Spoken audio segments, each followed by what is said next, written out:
With so many people involved in the Great Resignation,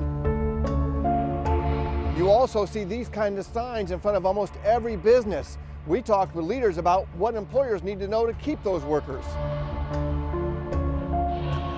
And they are all seeing the same thing. There is a labor shortage. Holly Allen works for the Dayton Area Chamber of Commerce. They have 2,200 business members in 9 Miami Valley counties, and the hiring situation is tough for all of them. And so they're having a hard time filling positions, no matter what those positions look like.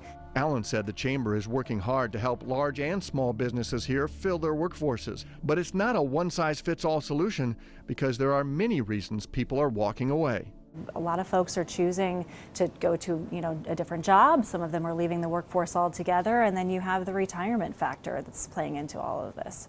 A recent job market trends report from the group Job List found that more than half the people that left the workforce are over 55. Many of them are taking early retirement. But for millions of other workers, they are pointing to things like burnout, a lack of childcare, the desire for remote work, or simply the desire for jobs they truly enjoy with a positive environment. But you know what? I couldn't do it anymore. It's not worth the amount of money. Gabby Moore quit her restaurant gig recently after 7 years on that job. Several factors played a role. Was it just about money? It was the money and the treatment about it. The catering woman told me she and her co-workers took a pay cut at the start of the COVID pandemic with very little communication about it. She could have survived that, but said she didn't want to deal with managers that didn't treat workers with respect and created toxic environments. There's just so many easy ways to make money now that you don't have to go and be treated horribly. That worker attitude, based on facts, needs to change employer attitudes and approaches.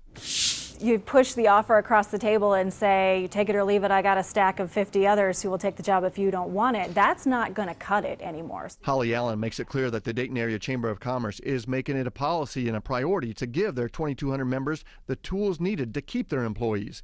We asked a human resources professional the things employers should be thinking about. And they want to be valued and supported and appreciated. Nikki Wilson worked in HR for General Motors and is now the Chief People Officer for the Richards Group in Chicago.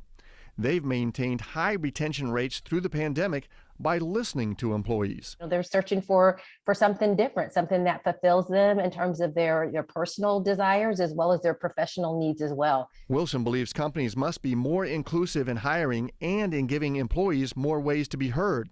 She believes that is also very good for the employers. Companies perform better when their employees are engaged and connected. Some HR professionals are thinking about referring to all of the job movement as the Great Renegotiation instead, because so many workers are now leaving for what they believe will be better situations.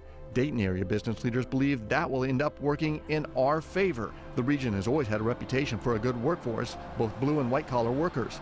Now, there is even more working in our favor. I mean, Dayton has all the amenities of a big city, but we don't have the traffic.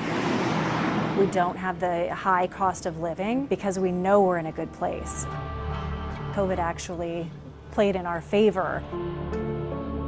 This is actually a unique opportunity for Dayton, according to those that are paid to study employment trends. The Chamber and other people believe that a lot of people are trying to downsize their life from large cities and go to places that are a little less hectic and a little easier to navigate in terms of job and family, and that is Dayton. In downtown Dayton, Mike Campbell, News Center 7.